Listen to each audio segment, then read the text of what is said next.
ar chỉ thế lòng gì ngài ni ngài rong bên kia hai anu nun rap lòng gì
ar chỉ thế lòng gì cái ni ngài rong bên kia hai anu nun rap lòng gì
ar chỉ thế lòng gì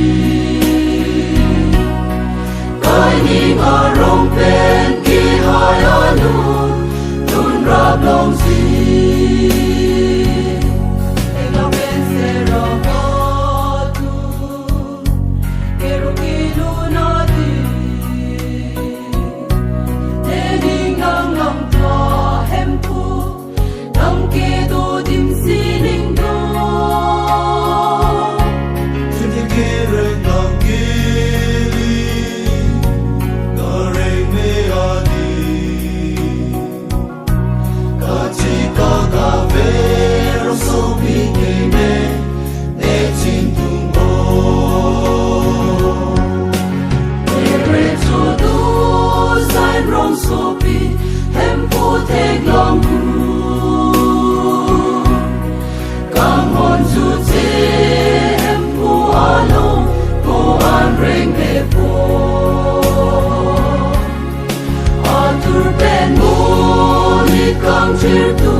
ar chỉ thế lòng gì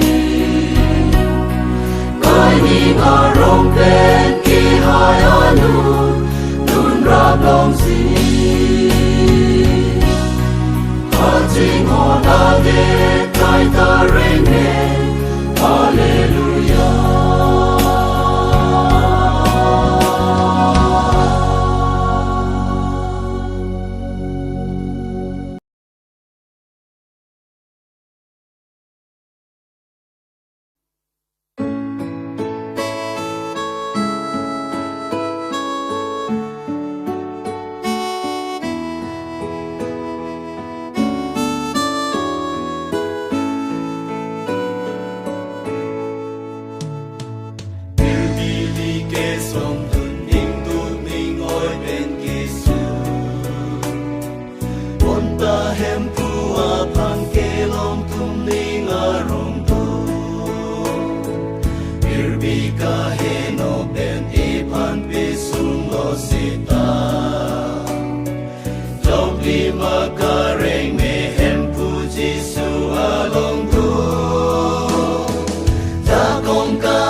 ki une atum za kong ki mino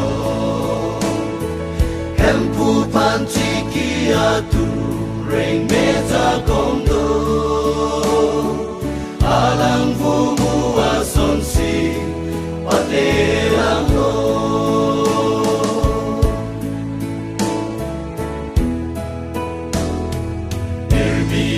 ke som dun ke hun me lan de na so ka reng no ben ching vui so a bir the na so na por a hu le hem pu pan chi ki pe chok li ma che the i hem pu ji su ben long si ta kong ka ve tu ma pa si jako kela ki une atum za kong ki mino hem pu pan chi ki atu ring me za kong do alang vu mu a son si wa te ang lo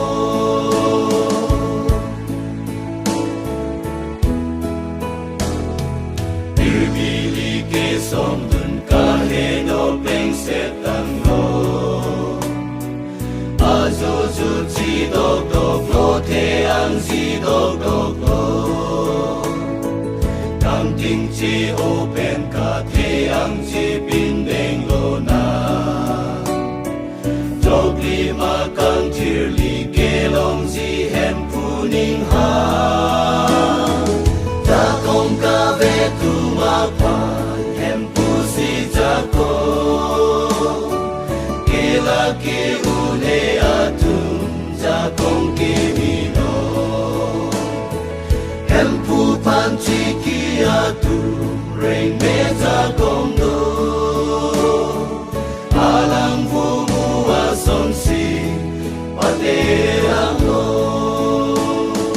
ta kong ka ve tu ma pa hem pu si jako kela ki une atum za kong ki mino hem pu pan chi ki atum ring me za kong do alang vu mu a son si wa te ang lo alang vu mu a son si wa te ang lo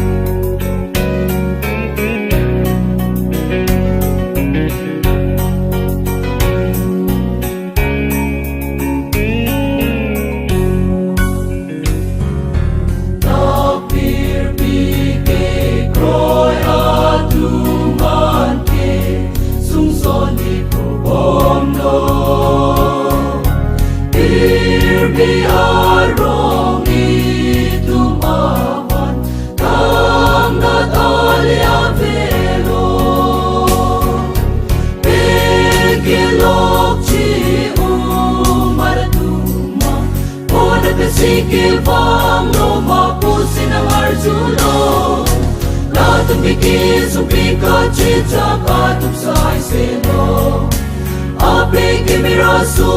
avi bensin sa pagtiro Nekay achi tezun lo tehe Uanong ni abu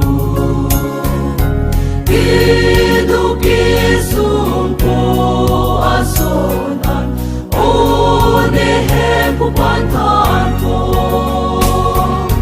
Pekilok chi umaratuma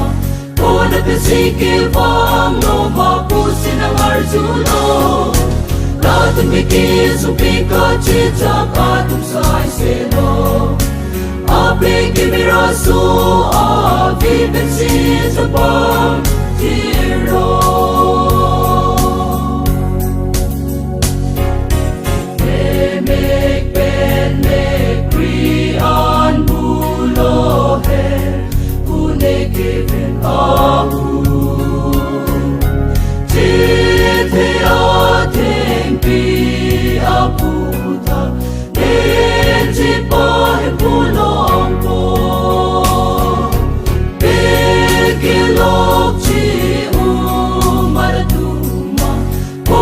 sige vang no mapusin ang arzulo Latung bigis umbika cita katum sai selo Ape kimirasu avi bensin sa pagtiro Birbi volen nun kisung pita Birbi lehem kali Lehem kesining rong sobi One ting tung barbiglo Pekelok chi umaratuma One besike vang no mapusin ang arzulo Latung bigis umbika cita katum sai selo Ape kimirasu avi bensin sa pagtiro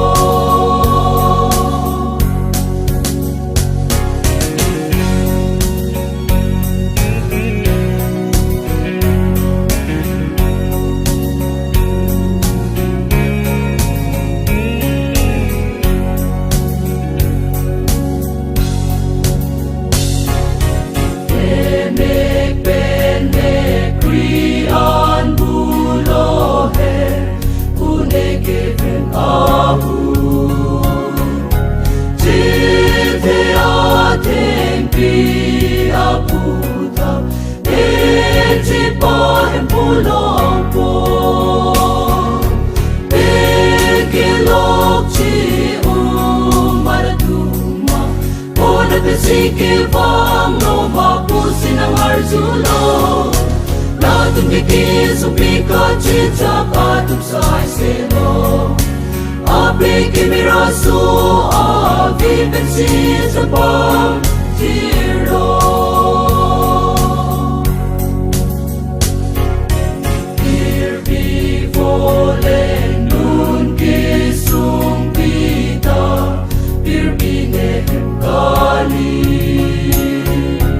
Lehem kesining rong sobi One ting tung barbiglo Pekelok chi umaratuma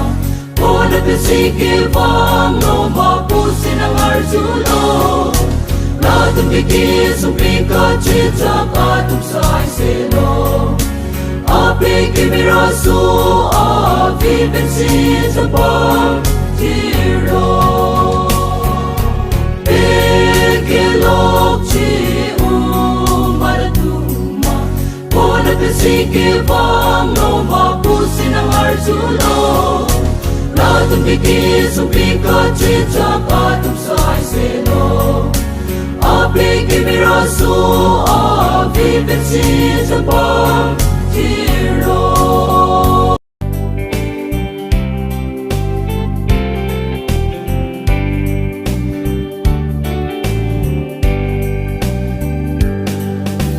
Zakong kabe abang Zakong kinusipan Dan kune panang kipisitu Birte pen kang bai be Birte pen kari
sila na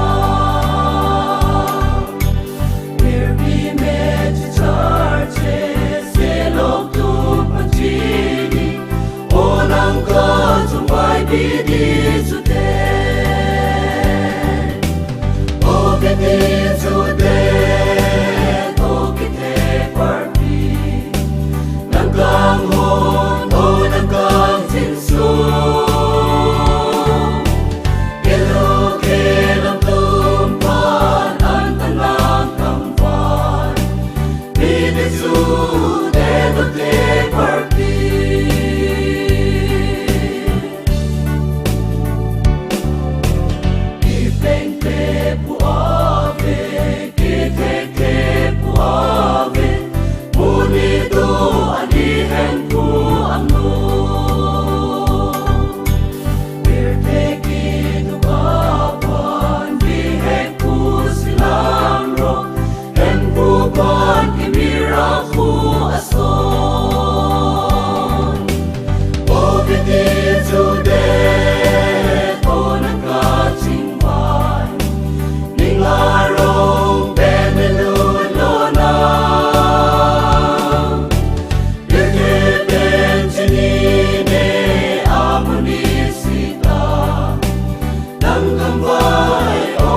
ni ko bom no irbi arong itumawan tam na talia velo pekilok chi umaratuma ona pesike vang no mapusin ang arzulo lahat bigay suplika chita katum sa iselo ape ke miraso avi bensin sa pagtiro nekay ate tezun lote ku anong me abu Idukisum po asonan onehem pupantan ko Pekilok chi umaratuma Kona pesike vang no mapusin ang arzulo Latun bikisum pika chita katum sa iselo Ape ke miraso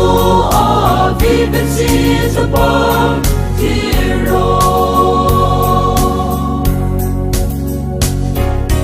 Emek penek krian bulohe Punekiven ahu Chite ateng pi aputa Nenji pahem pulong po Pekilok chi umaratuma Kona pesike vang no mapusin ang arzulo Lahat ang bigay suplika chita katum sa iselo Ape ke miraso avi bensin sa pagtiro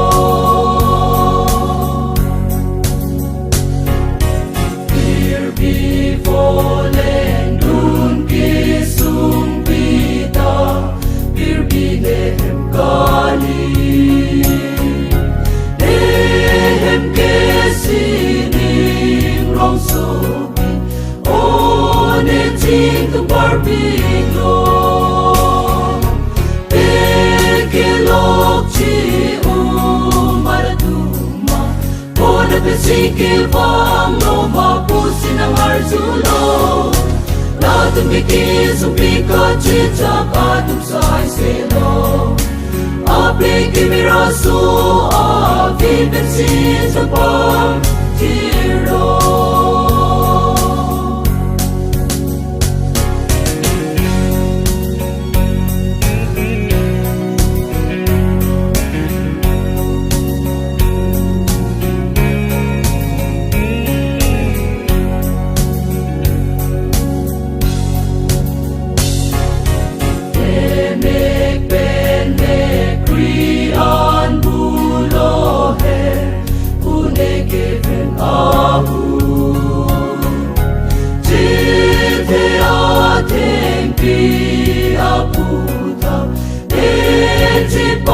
Pulong po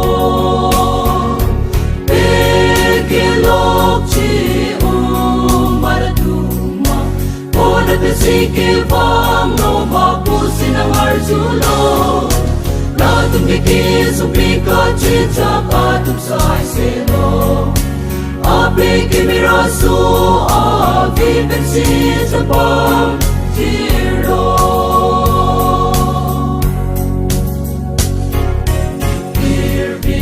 Volen nun kisum pita birbinem kali Nehem kesining rong sobi One ting tung barbiglo Pekilok chi umaratuma Kona pesike vang no mapusin ang arzulo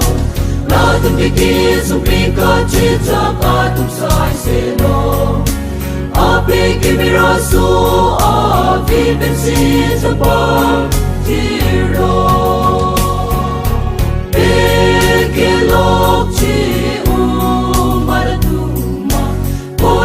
sikivang no mapusin ang arzulo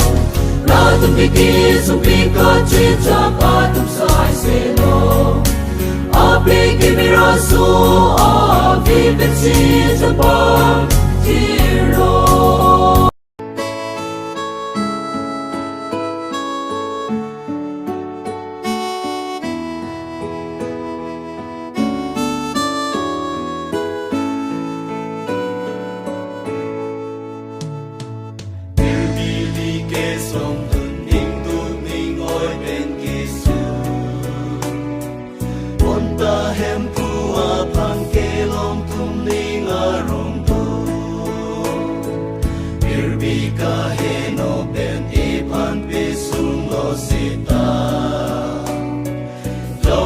Makareng mehen puji su along tu Takong kave tu mapan hem pusi jako Kilaki une atum jakong kimino Hem pu panchi ki atu reng me jakong do Alang vumu ason si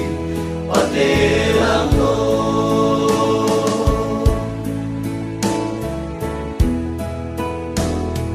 Berbili ke som dun ke hun melan den aso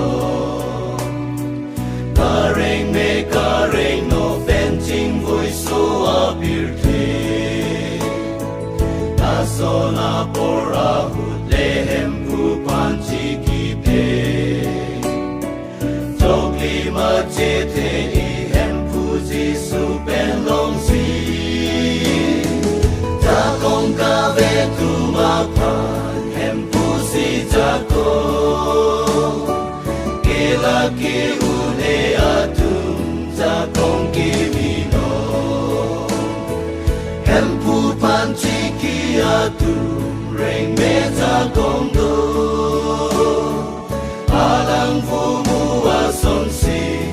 Paterang lo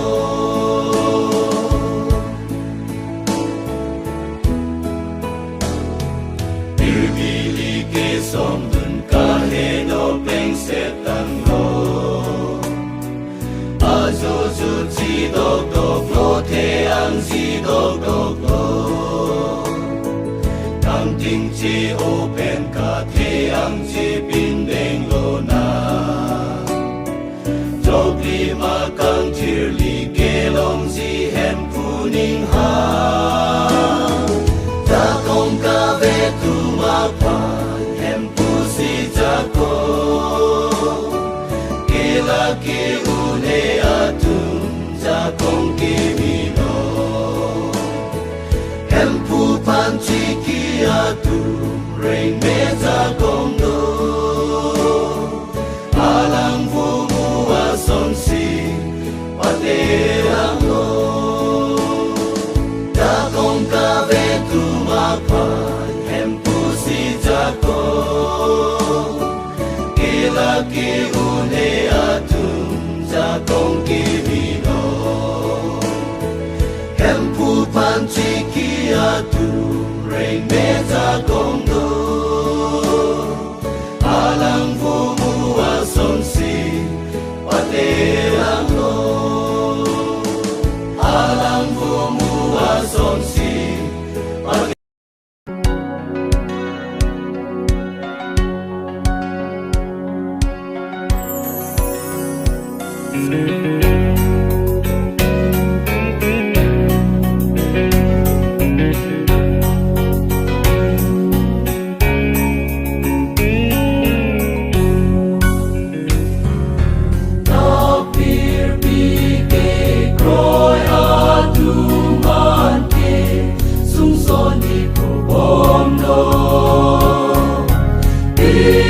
Biarong itumahan Tanggat alia velo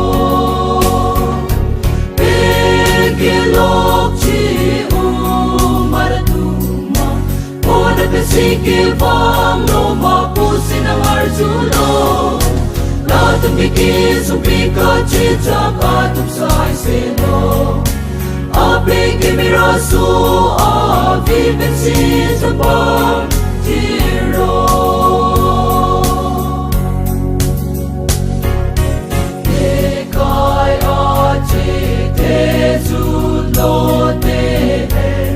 ku along me abu. Kidu kisum po asonan o nehem pupantan ko. Pekilok ci umaratuma o napisikivang no mapusin ang arzulo. Lahat ng bigis ang bigat at sa seno. Apre que mi raso a viven sin sabang tiro. Emek benek krian bulohe unekiven ahu. Jete ateng pi aputa nenji pahem bulong ko. Pekilok ci umaratuma o napisikivang no mapusin ang arzulo. Lahat ng bigis ang bigat at sa seno. Apre que mi raso a viven sin sabang tiro.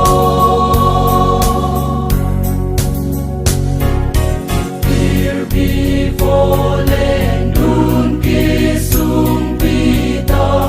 birbinem kali nehem kesining rong sobi o neting tung barbiglo. Pekilok ci umaratuma o napisikivang no mapusin ang arzulo. Lahat ng bigis ang bigat at sa seno. Apre que mi raso a viven sin sabang tiro.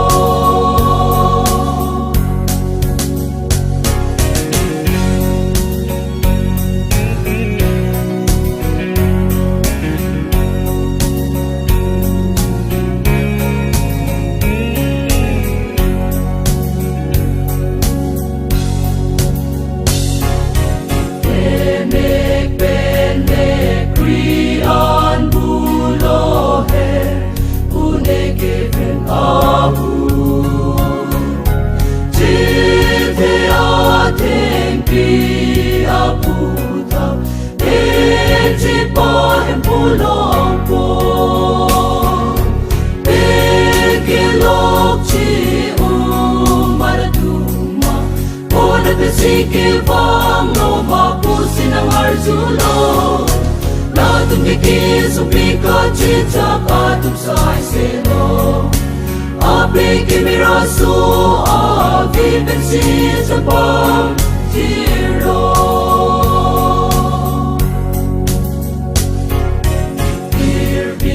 Volen nun kisung pita birbinem kali nehem kesining rong sobi o neting tung barbiglo. Pekilok ci umaratuma o napisikivang no mapusin ang arzulo. Lahat ng bigis ang bigat at sa seno. Apre que mi raso a viven sin sabang tiro. Pekilok ci umaratuma o napisikivang no mapusin ang arzulo. Lahat ng bigis ang bigat at